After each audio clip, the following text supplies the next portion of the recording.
in sales, the only way to get better at it is to stuff up, right? There is no secret to sales. It is literally the UFC of the business, your business model. It's hand-to-hand combat. The only way you get better at it is to do it. And it's win, learn, win, learn, win, learn until you get better. Hey there, expert. Rana Saini here. See, the wealthiest business coaches and consultants see business success as the system. This podcast, The Expert Advantage, contains real-world, in-the-trenches business advice that our clients use to gain a strategic advantage in growing their million-dollar expert business. It's my hope that you use these short lessons and insights to gain your strategic advantage in growing your expert business, and maybe one day soon partner with us at The Expert Project to take your expert coaching and consulting business to $1 million and beyond. I hope you share and enjoy. And what I'd like to do today is I'm going to describe the sales process from go to woe. And then what I'd like to do is get questions or thoughts on your sales process so we can brainstorm and sort of like look at how we can improve what you're doing in your process. So in sales, for example, there's a couple of lessons that we've been learning. And recently, over the last couple of months, we've sold a lot of, we're starting to get in front of a lot of really big clients. And these are clients that are probably doing, well over 7 figures. And it's been really good for me because when we first think of an idea in sales and we then put it together, with the best of intentions, we want to make sure that we pressure test it as much as possible. But when you put it in front of some big people and you realize, okay, these people, where you've got the COO, CTO, COO, CFO, CXO, CTO, whatever you call it, when you've got 4 of those people on a call looking at you and you can pressure test it over multiple different companies who have the same level of decision making, and you start going, hey, this stuff's kind of working, right? Like, I've noticed that, let me draw it out for you guys. It's going to go black, and then it will go back to me, and then it will go to an iPad. Go. So what I'd love to do is, while I'm talking about this, I'd love you to think about your sales process. And what we're going to do is I'm going to draw out the sales process. And then what we're going to do is we're going to red light, orange light, green light our sales process together. Okay. And that way we can figure out where is the biggest gap for you right now. I'm also going to talk about something else that we don't talk about very often in sales. And I'll save that for the end, okay? Because it's a missing piece, right? So in sales, if you think about what sales is, it's part of the customer experience. So when we first start, you're always going to have an inquiry. Now, this inquiry can be anywhere from, that's like my thermometer. Gosh, I'm a great drawer. And it goes all the way from cold, all the way to warm, all the way to hot. And if you look at the quality of a lead, this would be a 10 out of 10 lead. This would be a 1 out of 10 lead. And then you've got a scale that you start to see happen. And what this comes from is normally what the sources are. So your marketing campaigns, where leads come from is important. Obviously, a referral is going to be up here, right? Obviously, a cold contact that you buy is going to be down here. And somewhere in the middle, you go, okay, we could look at LinkedIn, we can look at email, then we can look at event. That's kind of how I see it in our world, right? If you go off and buy a contact from someone, that's as cold as ice. Coming from LinkedIn, they might know of you, have seen you. So that could vary from like cold to warm to even warmer. But then I look at email contacts, they're kind of like warm because they're in the middle of our funnel. Events are warm to hot because you're building relationship equity. Referrals are the hottest type of lead you can get. Why? Because someone else who they trust has told them to do the thing that they should do. And so it comes from a hot source referring another person becomes a really hot lead.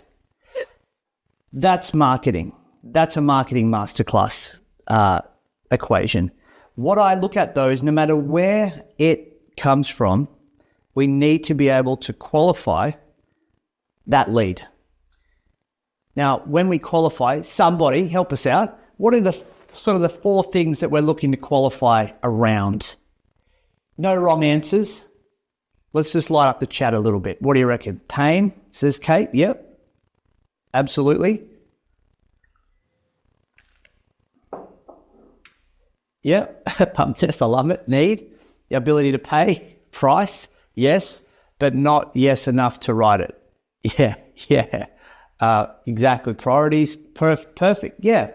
You guys are, in a nutshell, you're 100% right? So I always look at problem. Pump test works. There's only one thing about the pump test that I think it misses a little bit. So if I go problem,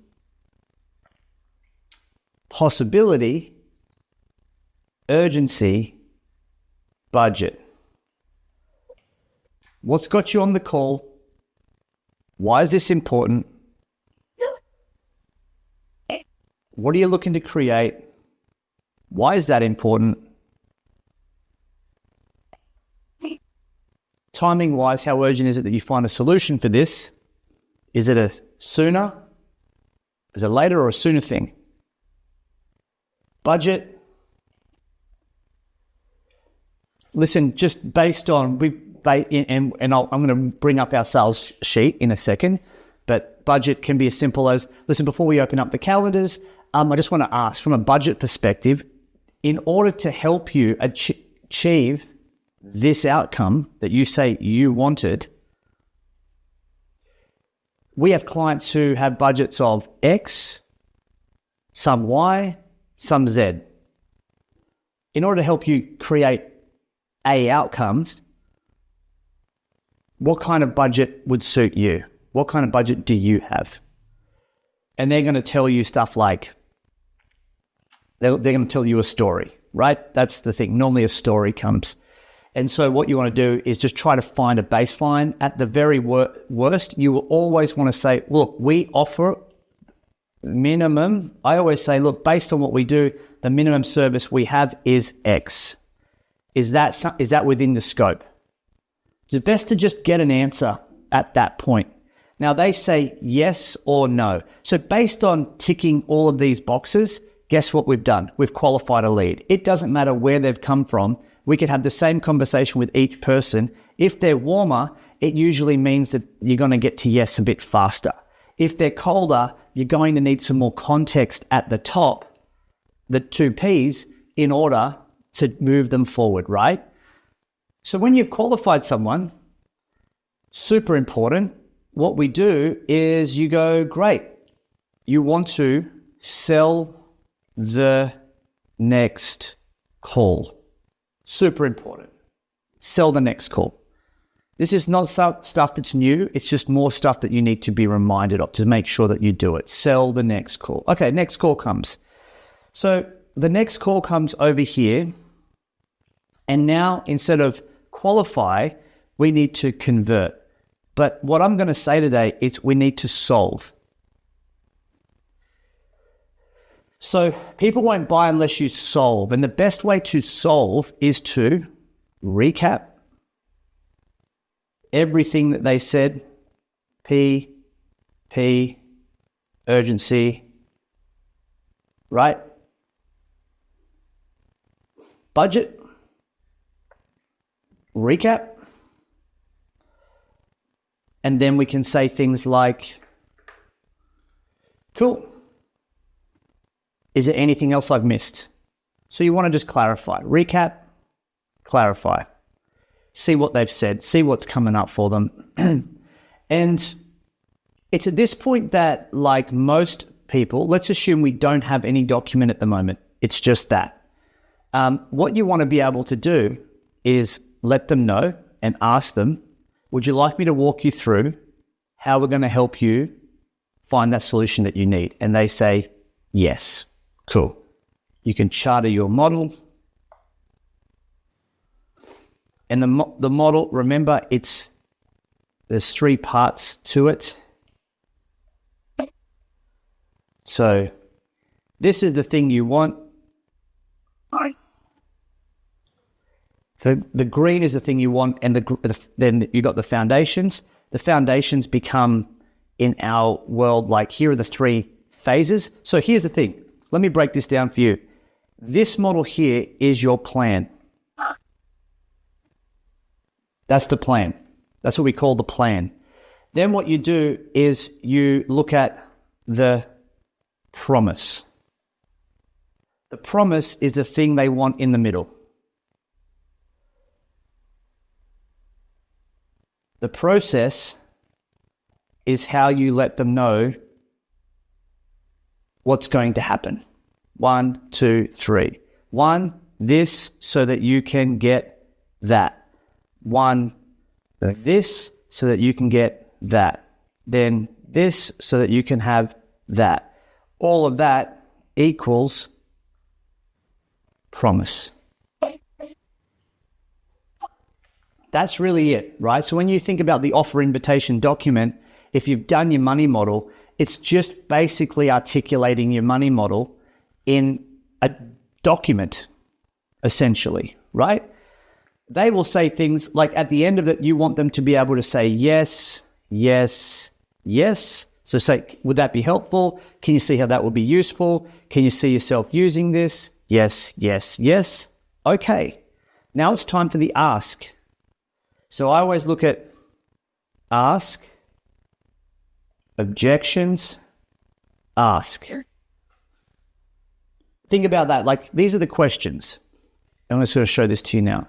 These are kind of the questions that you can, if they haven't had a look at the document you sent, very simply, and I'm going to pop this in the chat for you guys. You can copy and paste it if you don't have it already. So, do you have any questions? Is there anything I haven't covered or anything I haven't mentioned that you feel you need? Great. Can you see yourself using this product program to help you with your outcome? Cool. Now, we haven't spoken about like T-suite stuff just yet. So if they haven't read the document, these questions here you won't ask now. Like if you don't have a document, because they won't know which option do you feel best suit you, they don't know yet. So they would say, then you would say, would you like me to walk you through the best ways we can get you started? They would say yes. Then what we do is we then, if it's yes, then we move them to our A or B solution.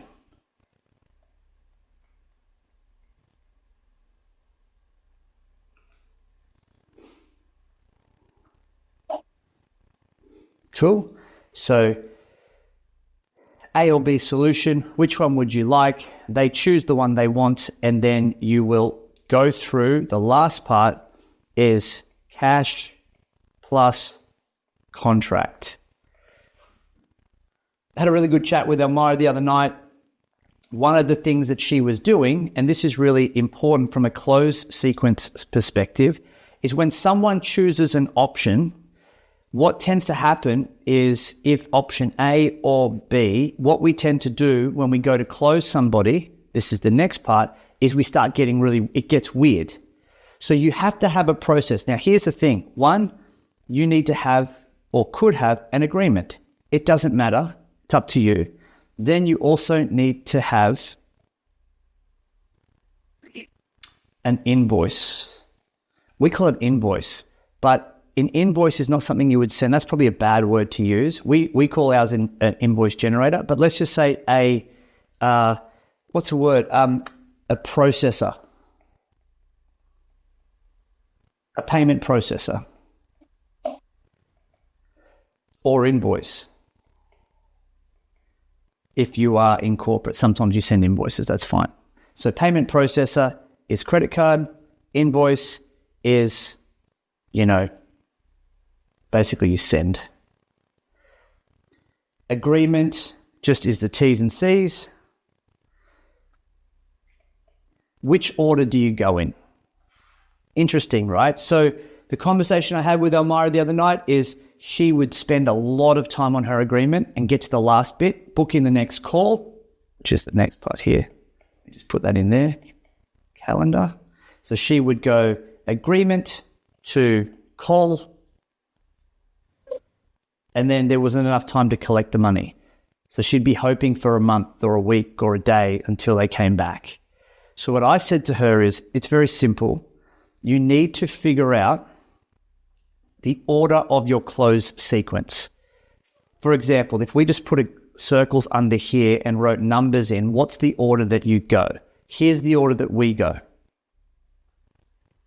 1,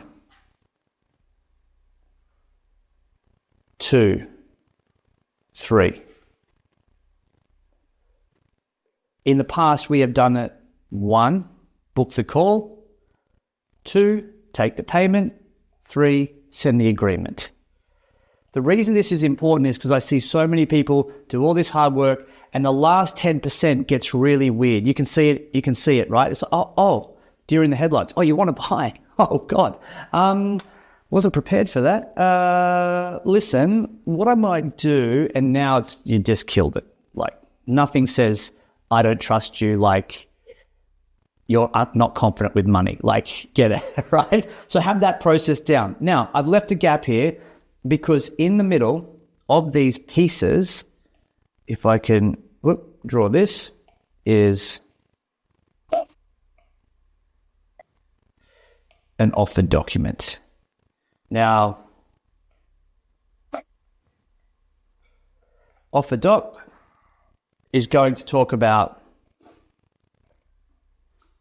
here's the promise, here's the plan, here's the process.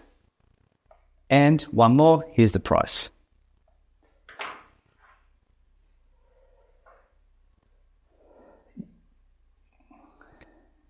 Yeah, nice, Ivan, great. This is essentially, on the screen, these are the moving parts to a sales process, everyone.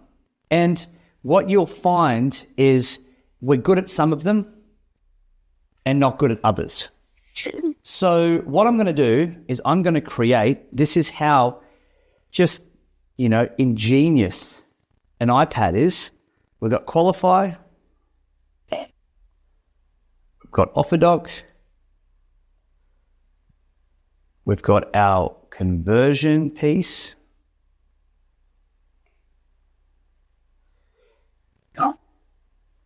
we've got our price presentation, and we've got our close sequence. So all of these pieces, what I'm going to do is 1, 2, 3, 4, 5. Okay, so let me just number these and I'm going to send them to you. 1, 2, 3, 4, 5.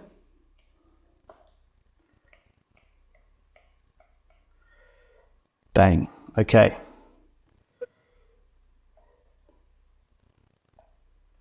So what I'm going to do is I'm going to flick these over to you guys now in the chat. I'm going to use these together. At least have them in front of you as I start to wax on. Boom. Thank you. Received. Here we go. Throwing that in there. Have a look at that.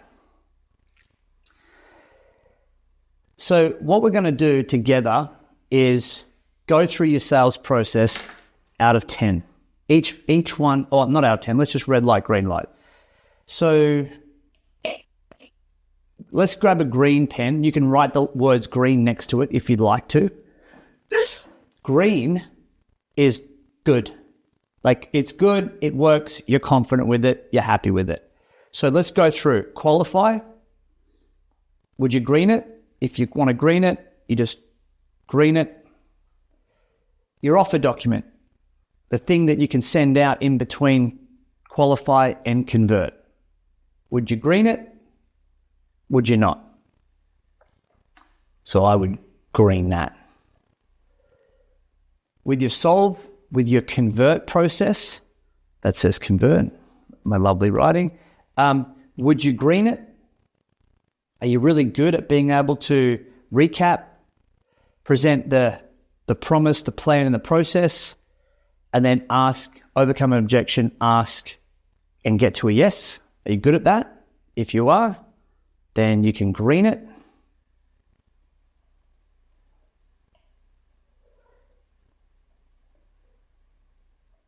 Presenting your price.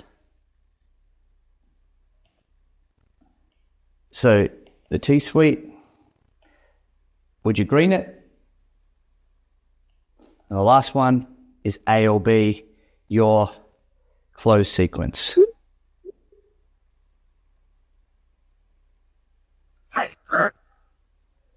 Close sequence.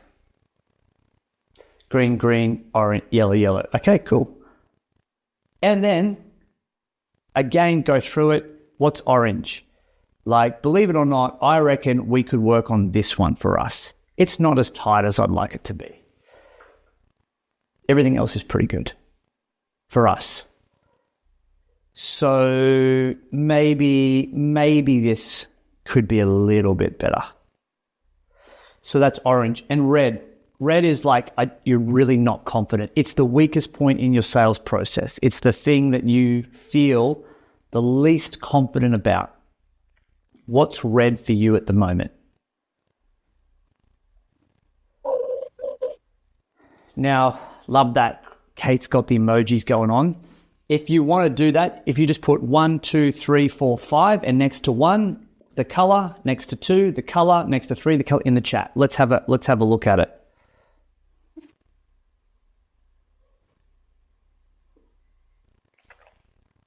The more honest you can be about it, then the more work you can do on it.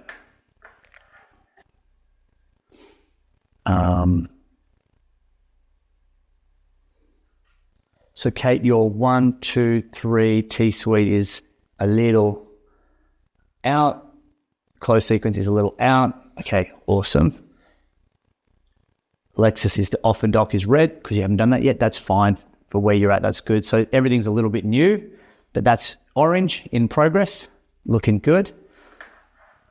I feel it's got these cool emojis.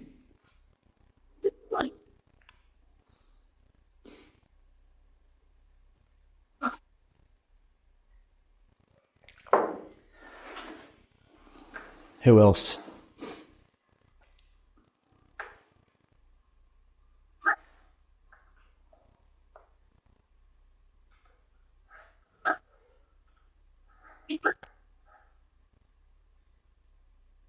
Everyone's just thinking. Put some music on just so it doesn't feel weird.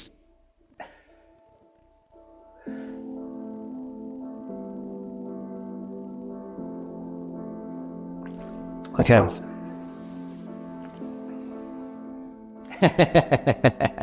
Green, green, yellow, yellow, red. Okay. Okay, so here's what I'd like to do then. It's really good. It's good we've got everyone there coming through. Is your sales process is only as strong as the weakest part. Okay, and that's the truth. You could be red hot, give the best first impression, and then you do something and it lets you down, and that's the thing that people remember. People don't remember in sales the thing that you did well. They always remember the biggest impact you have is the thing that you missed or the thing that you didn't do. Now, that's not to say that in sales, the only way to get better at it is to stuff up, right? There is no secret to sales. It is literally the UFC of the business, your business model. It's hand-to-hand combat. The only way you get better at it is to do it, and it's win, learn, win, learn, win, learn until you get better. And unfortunately, there are shortcuts to help bolster your confidence. And I would say the biggest thing that's helped us with our sales process is structure and system. And in structure and system is script. Script is really important. And the other week, what I've done is I gave the script that we have been developing, Vaughan and I, for the last probably 3 months. We've been running it ourselves. I literally gave the script to Ali, who's just started with us a couple of months ago. She's running brainstorm calls within a day and booking launch calls through to me. And out of the 3 that she's pushed through, 2 have converted.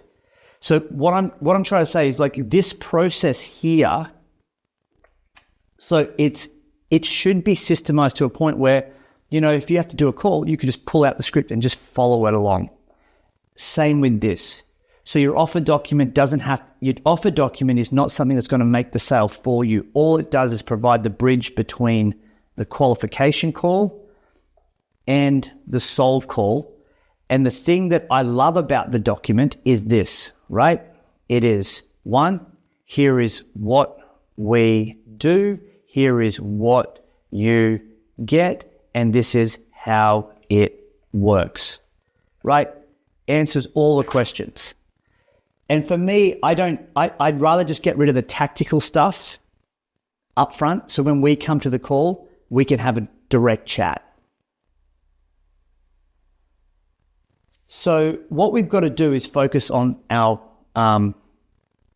we've just got to focus on the part that's the weakest. So if you were to choose one part of your sales process for today, which one would it be that you'd want to work on for today? Just pop it in the chat. Let me know. Is it qualify? Is it the offer doc? Is it the convert call, the launch call? Is it the T-suite, or is it the close sequence?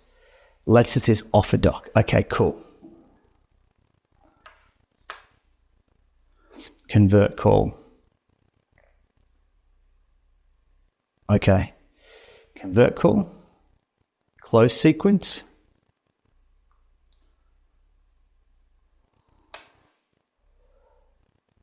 Five and 2 offer doc and close sequence. Okay.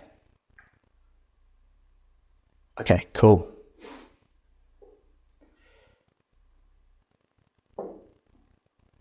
Offer doc's been working yesterday and today. I'm getting everything tight in sequence. Love it. Okay, so what we're going to do is today, offer doc, close sequence, convert call, offer doc. Offer doc is good. Offer doc's good. Ivan, great. Anthony, good. Red is offer doc. Great. I'm just checking this out. Great, cool. Okay, it's good up there. Okay.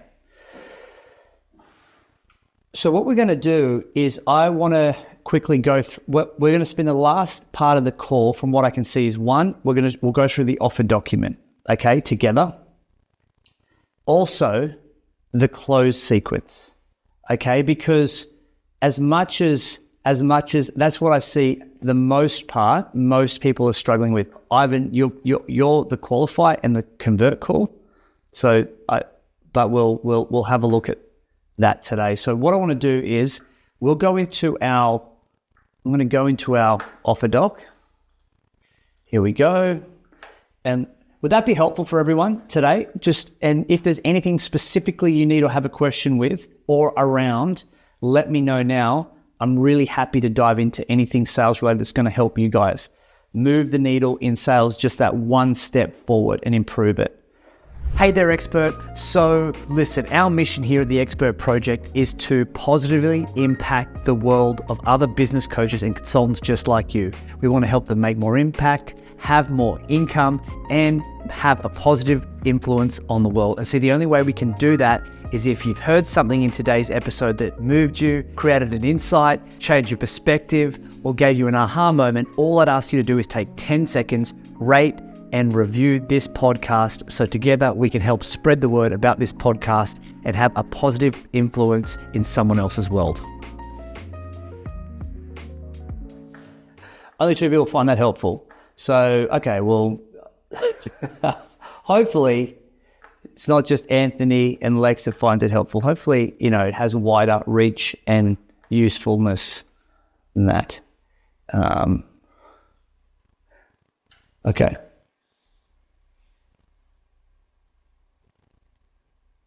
No, profit principles don't fit in the offer document at all. At all, Joel. So, okay.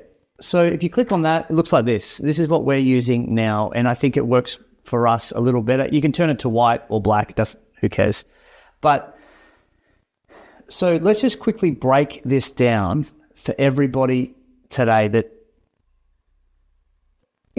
you know, like an offer document is really important in the sense that usually in corporate and usually in the world, when you're talking to someone, there's someone else behind the scenes that really needs to have buy-in, right? Whether it's a partner, a wife, a CEO, COO, a manager. And the thing I like about the document is that the document should be clear and concise enough that it should show value and answer any of the frequently asked questions that your audience will probably have. So the first thing that you want to do is you want to figure out, well, one, in the offer document, what's the plan? Right? What's the promise? What's the promise? What are you promising your audience? This is also really, if I was to draw this out, what's the promise?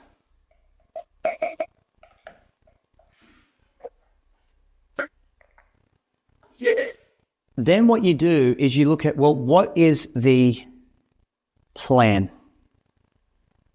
What's the plan? Now, if you look at this, we've got offer, we've got leads, and we've got like architecture, which is ascension, which is linked to our sales process. So if I look at that, I would go offer, so model, marketing, leads, money, clients. So it's in line with your model. And then when you go down, it says to start, and it goes through the phases, right? It starts going through the phases. Now the phases are one,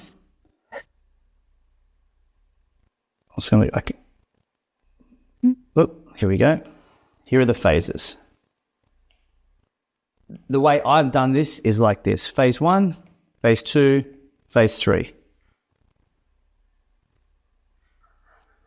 It just kind of, it's not about program A or B at this point for us, Joel. Great question.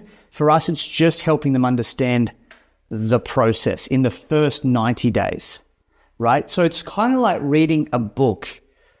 This is about the first 90 days because people, if they don't find the first chapter of a book good, they won't read the whole thing. If they can't see themselves getting the result they want in the first 90 days, they won't be interested.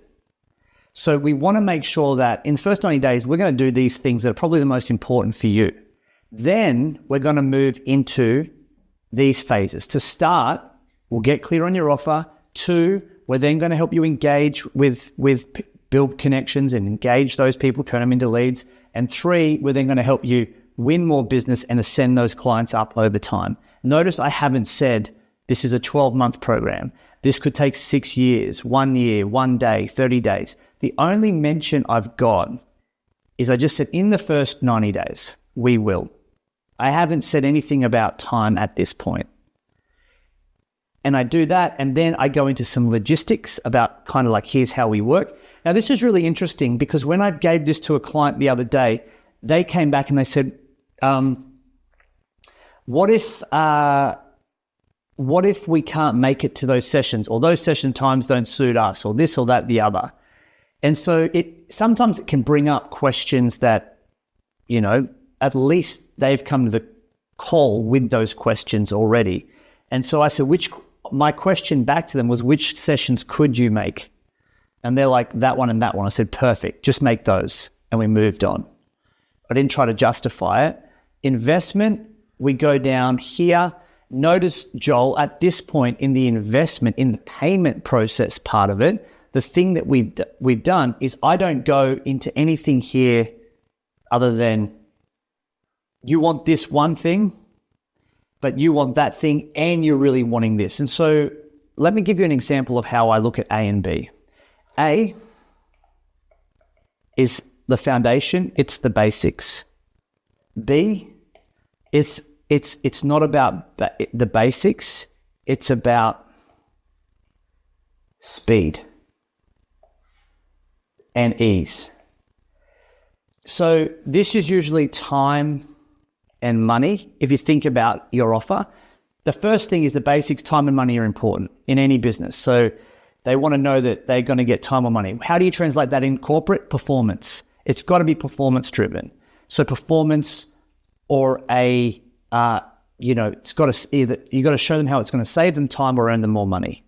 In option B, we're going to show you how to save you time, earn more money, and we're going to do it a little bit faster, and we're going to make your life a little bit easier. Which one would you like? That's how I see A and B. And the more I've presented this, that's really interesting. That's been the interesting difference for us, is because when people say A, they're like, oh yeah, I just want the A. It's not about the money. They just go, I just need the basics at the moment. If I could just get that and that'd be perfect. If you could save me some time, just give me the process, and I know that I could generate a few more opportunities, that's all I'd want. Perfect for you. If you want to spend a little bit more and you don't have the time, but you've got the money, then we could do some of it for you, or we could implement some of that with you. And basically we're giving them speed to implement and ease to implement. And that essentially becomes the document. The rest of it, if all you did was cut it off there, that's fine. You don't need to add the more benefit stuff if you don't want to. It's no big deal. You could just cut it off there. So the document is purely designed. So the other day, I had a client come to a call. They had read the document, right? They'd literally read the document. They came to the call. This is a big client. There was 3 guys on the call. And they said to me, I'll even see if I could find it so I can show you. Just give me a second. And the reason why the model and being able to draw that model is super important is because when they came to the call and it's almost like they hadn't read the document. And so they hadn't read the document. And so literally that's what I drew, like in the 10, 15 minutes together.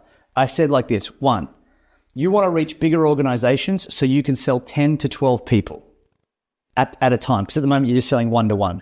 They're like, yes. Would you like me to show you how we can help you do that? Yes.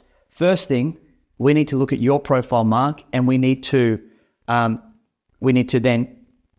optimize it around your offer and the problem that you're offering or the solution you're offering. We need to do some work around that offer, right? First thing, because at the moment your LinkedIn profile is terrible. I just told him flat out, it's trash. No one's going to take you seriously with the LinkedIn profile you've got. He's like, yeah, he laughed a lot. Yeah, I know. And then I said, the next thing is we need to give you an activity strategy so you can get messages out to your marketplace and be more active so you can be more seen and therefore generate more interest. At the moment, you told me that's the biggest problem that you've got. You're not reaching out. No one knows about you and it's really hard to find opportunity, right? Monetize. You just need to be able to get more people in and we'll give you a sequence so you can actually turn those leads into opportunities. You need to book more calls, right? Yeah, absolutely. You'll notice, great question. Rob says, what goes in the doc versus what you say in the launch call? The doc is a verbalized version of this. It's standardized. When I'm talking to a client about it, I can be a little bit more customized.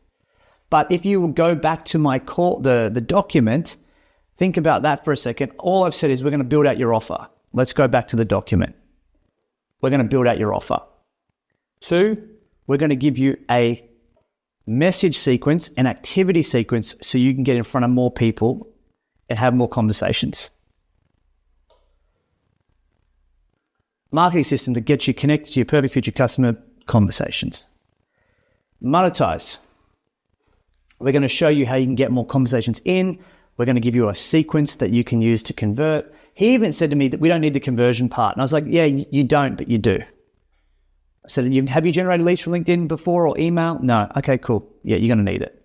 And so I was talking to them about how they get people in and then what happens next. They don't have a what's next. So I was like, cool. So that's where we do that. Perfect. Great. Okay. Let me walk you through how it's going to work. And I just literally read it, like told them, we're going to build a database. We're going to generate the interest. We're going to get you bookings and conversations. 80% of that, if you choose option B, 80% of the process stuff we'll do, 20% you've got to do. We don't do the sales part. Oh, okay, cool. And that's it. Any questions? No, mate, that was great. I think what they wanted to do was to see that I knew what I was talking about. That's my feel of it. They just saw the document as like, oh, yeah, brochure.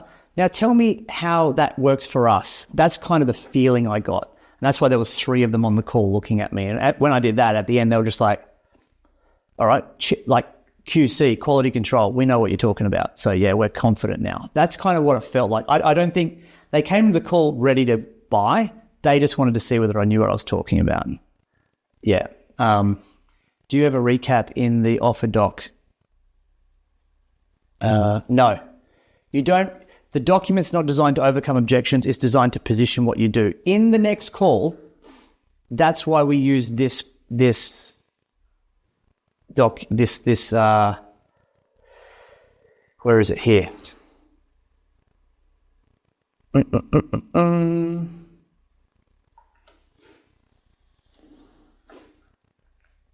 The only thing we recap at the start is we just recap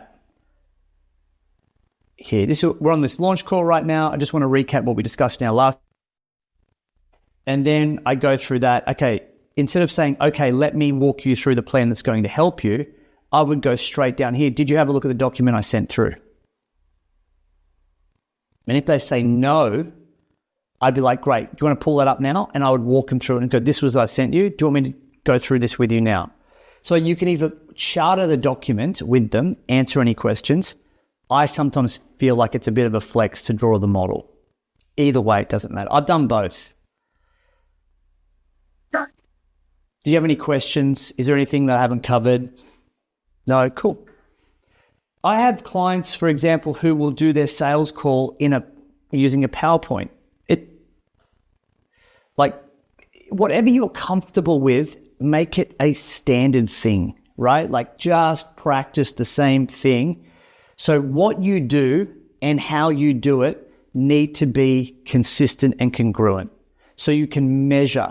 If you keep changing stuff all the time, you'll never know what actually worked and what didn't. You could throw out half of what worked and half of what didn't, and you're back to the same spot. Even better, why don't I give this to you guys? Here you go, Anthony. I'm going to chuck that in the group. That's our sales script, whole thing. You guys can have a look at that today. Pull it apart. There are a few parts to it that we've changed. And we're going to go through the close sequence in just a second, because that's the other part. The part that, there's a couple of questions I want to just give to you that works really well in our sales call. And it's in the document I just sent through to you guys. At the end of the diagnosis, there's two questions that I've added. And these are really important questions. Based on these current details, do you feel you currently have everything you need to get to where you want to go? They will say something like, well, obviously not. That's why we're on the call. And you go, no worries, just checking. What it does is it confirms for themselves that, yeah, obviously we don't. And you go, great, just checking. And then you'd say, well, look, we've got some work to do. Wouldn't you agree? That's what I call a pre-close. It's a really important question. So clearly we've got some work to do. Wouldn't you agree? And they go, yeah, absolutely. Yes. Yes, we have work to do. Yes. Really good question. So you could use that question, and the last thing that I had here was draw a line in the sand. I added this in. When you talk about budget, you're going to ask budget, and they're going to give you a story, and they're going to skirt around. Yeah, it's the same doc as the sales masterclass on Tuesday, PT. Yep. They're going to skirt around the topic. Use this. I shared this the other night as well. and you can use this.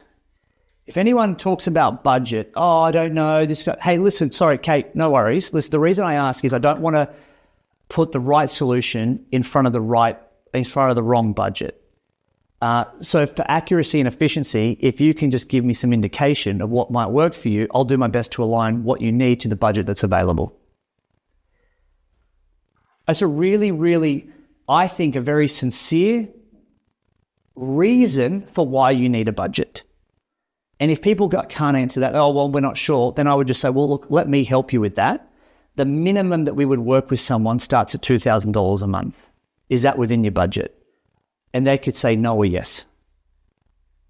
But that line there, I literally use that, and every time they're like, look, probably more in the middle of that. You go, great, thanks. That's in the document I sent through you, so you guys can use that. And the last part that really works well is, would you like me to walk you through the best ways to get started? They would say yes, and then you'd say, which one is it? Great. So, they are 4 to 6, down from 4 and 9, but they're going to go back up, Ivan. We're just testing some things. We're always testing things in the background. So, now, this is the close sequence part that I really want to get dialed in. So, when they tell you the answer that they want, when you go through your T-suite thing, A or B, and they say, yeah, we want that one, perfect. Based on that, I would agree. All we need to do now is book your kickoff session. So the way I would recommend doing it, if you're a first timer doing sales, the easiest sell to make first is the calendar. Calendar is a really good commitment. Calendar is a commitment. So sell the calendar first. Great, Lex, this sounds perfect. Let's open up our calendars and let's book our kickoff call. Give the name of that call, the first call they have with you, a very clear indication that they're starting. Don't call it a, explosive marketing call. Just call it a kickoff call. Call it a setup call. Call it a, insert the name of the thing that works for you. Setup call works well. Then if they can't commit to the calendar first, you've got a problem. Go back, ask them what the problem is, move forward. Then I always look at cash or contract. Cash first. Cash versus payment. Now, if you're in corporate, you're not going to get a credit card from people. However, the guys the other day gave me a card, which was cool. I was like, I just asked the question. And I'll walk you guys through how I asked the questions, which could be helpful. Cash payment, sort it out. So from a billing perspective, we normally have a card on file, right? Now, in fact, let me give you the exact script. I don't have it in front of me, but here's what it is. 1, so who's the key contact that we should be liaising with? They'll give you the name. Best email. They might already have the email. Great. From an invoicing perspective, what company name should we put it under? Perfect. Best phone number. Great. That's really important because what I'm doing is I'm already asking them questions. They're giving me information. Key contact, best email, company name for the invoice, and the phone number. All right. Now all we need is a card on file. Is that a MasterCard or a Visa? Or do you have, can you do direct debit? Listen, we can do direct debit. Sure. However, it's a little bit more, there's just a charge on top of direct debit because there's admin involved. Sometimes I use that because that's true. With invoicing, it's just a lot more easier for us. We take the credit card fees. For us, it's like, that's what's going to happen. Or in corporate, they might say, yeah, just send an invoice out. And you go, great, we'll send that out now. Payment terms wise, it's going to be, I don't know how you say it, Kate, but for us, I just send it out. We always put 7 days on. Now, I know that corporate can be 30, 60, 90. I always just have that out there. Here's the thing that I do. this is a real trick. I say, no worries, I'll send that invoice out. When do you think the department will be able to make payment on that? And they'll give you a date. You go, perfect, I'll just make a note of that here. So irrespective of when you book the kickoff call, just get a commitment of when they're going to pay. I found one company, big corporate company, they still gave me a card, which was interesting. The CEO was on the call, so maybe that's why he had his own card. I don't know. But often it's invoicing, and I get that. So card, otherwise it's invoice plus just get a date. Yeah, card on file is awesome. And then they'd say, great, no worries. And you say, look, just confirming start date will be on whatever that date is the start date. And just confirm the payment.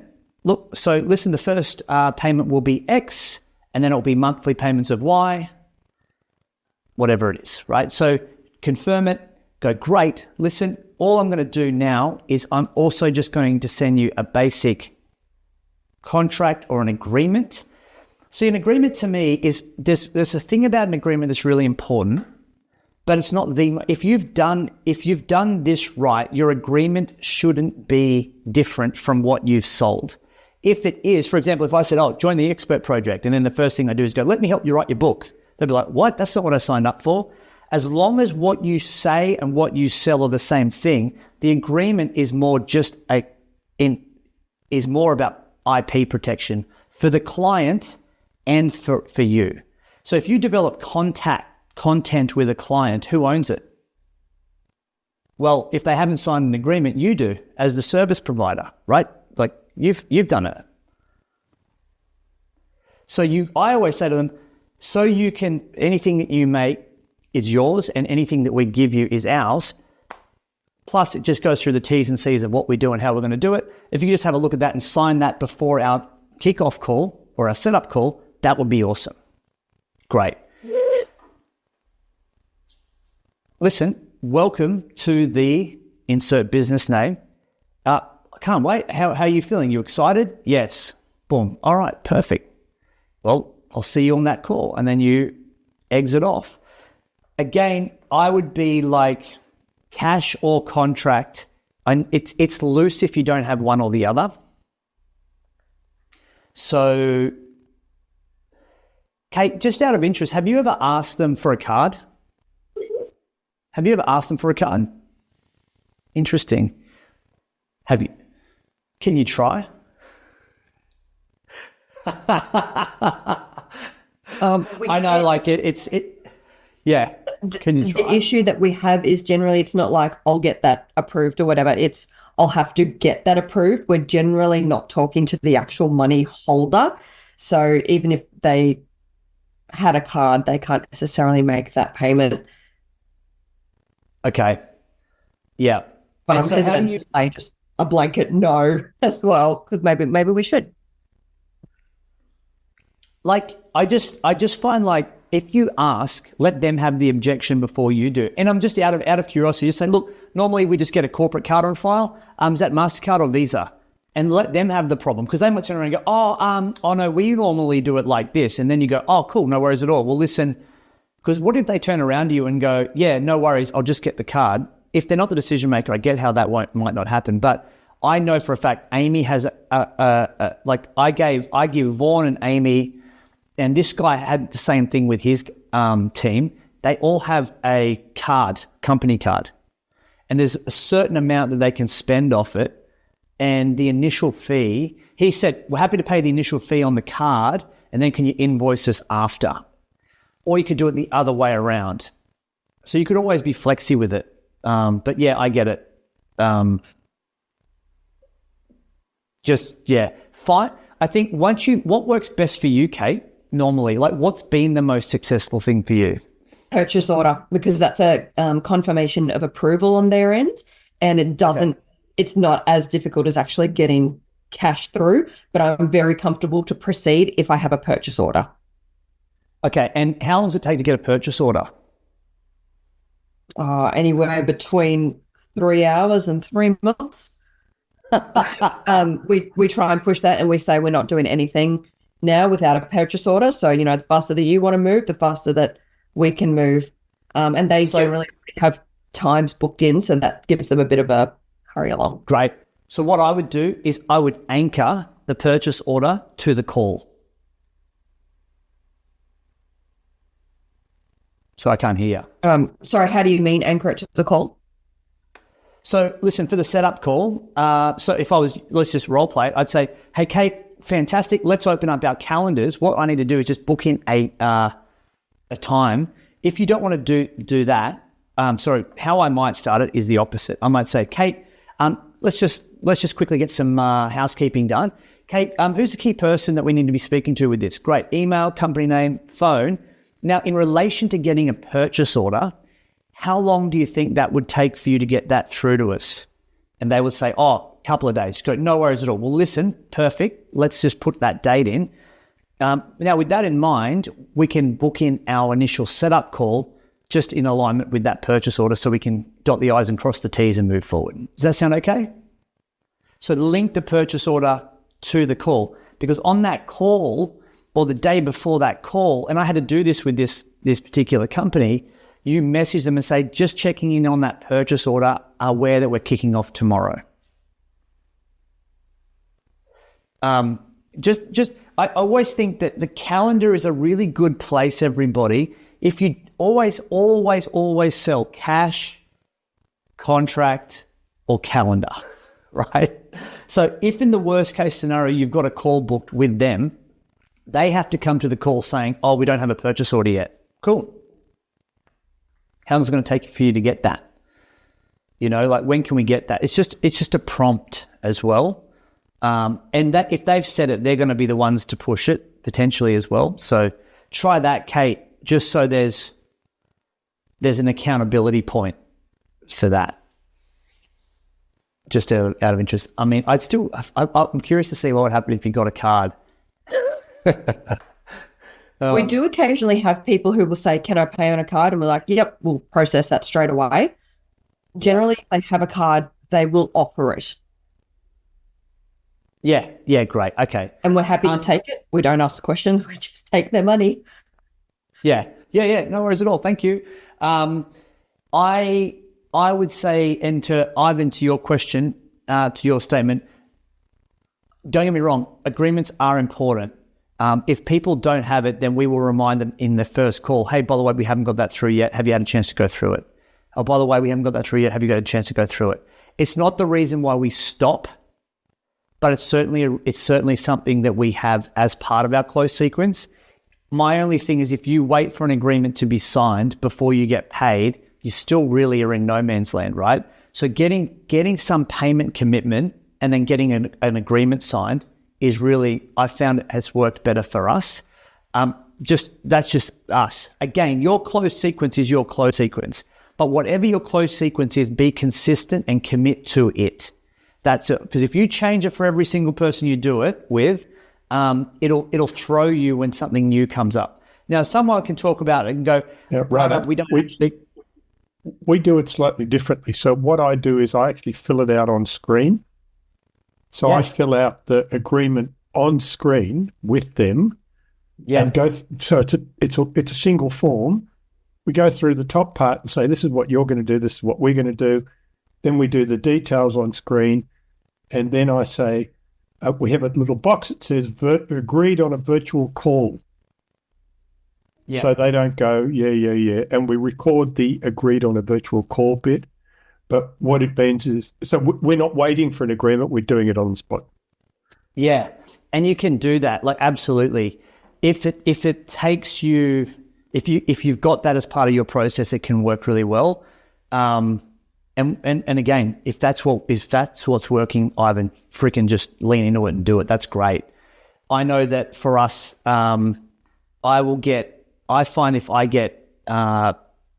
we can fill it out for them. We use a thing called Better Proposals. And so I can do that as I go through it.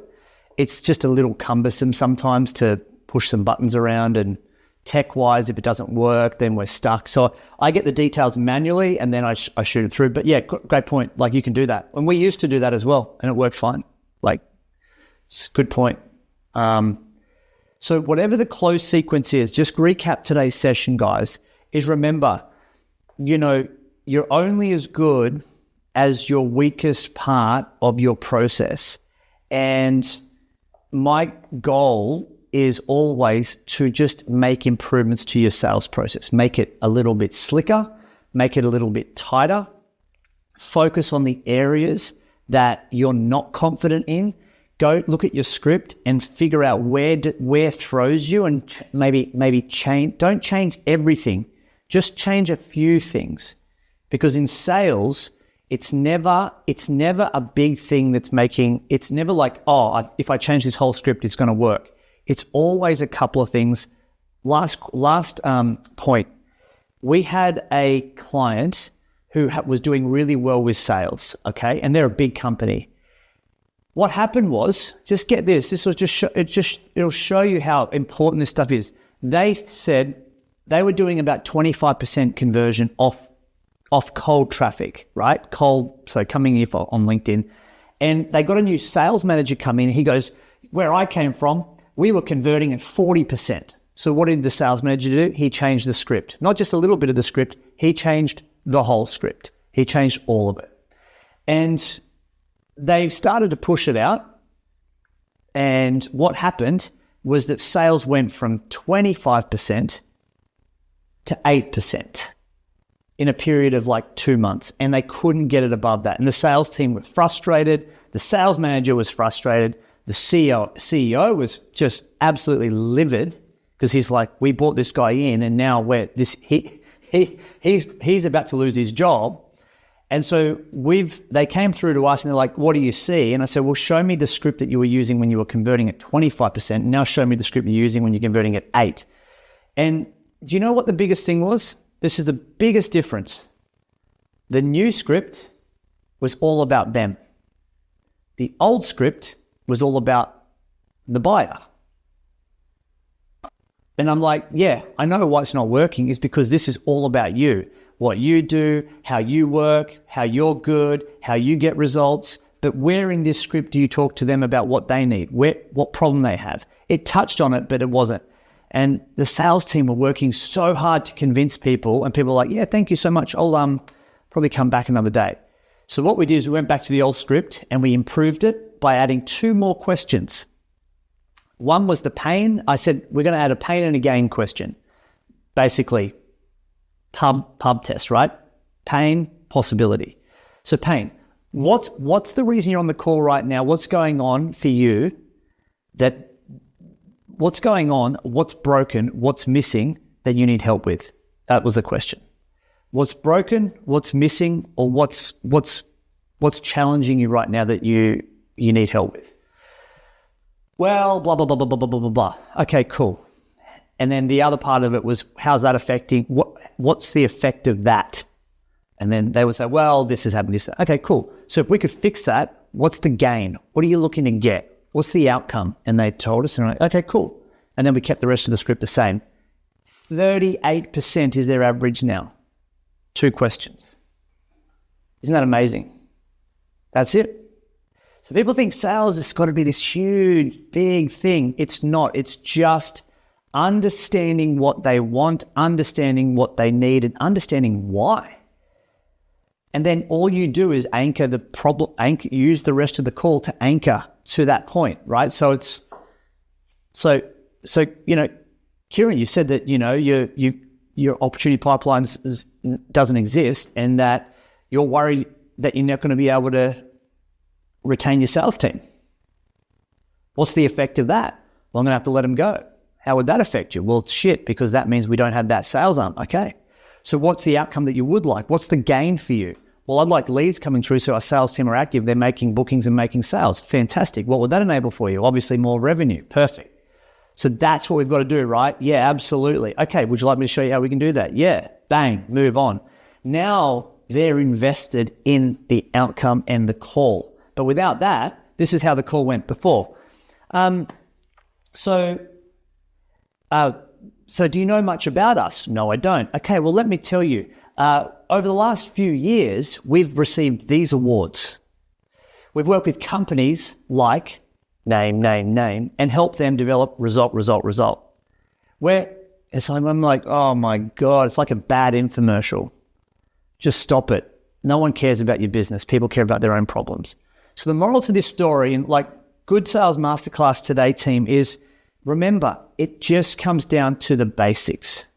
Most of the scripts which I've given you today are there. You just need to tailor it to each part, tighten it up, and not let people off too easy. Sales is also about, this is the big word that is important. Ready? In sales.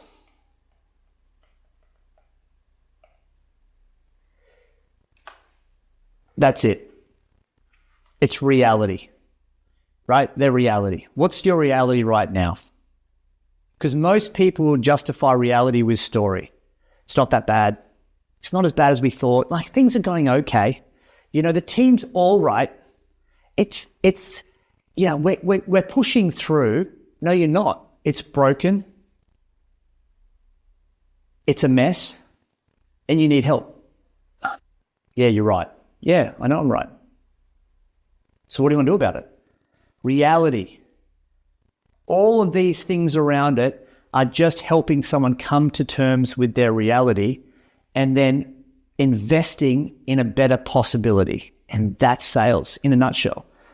Best thing to do is ask good questions and shut up and let them answer the questions and sell themselves into the solution, which is you. Remember, take one thing and implement it or improve it.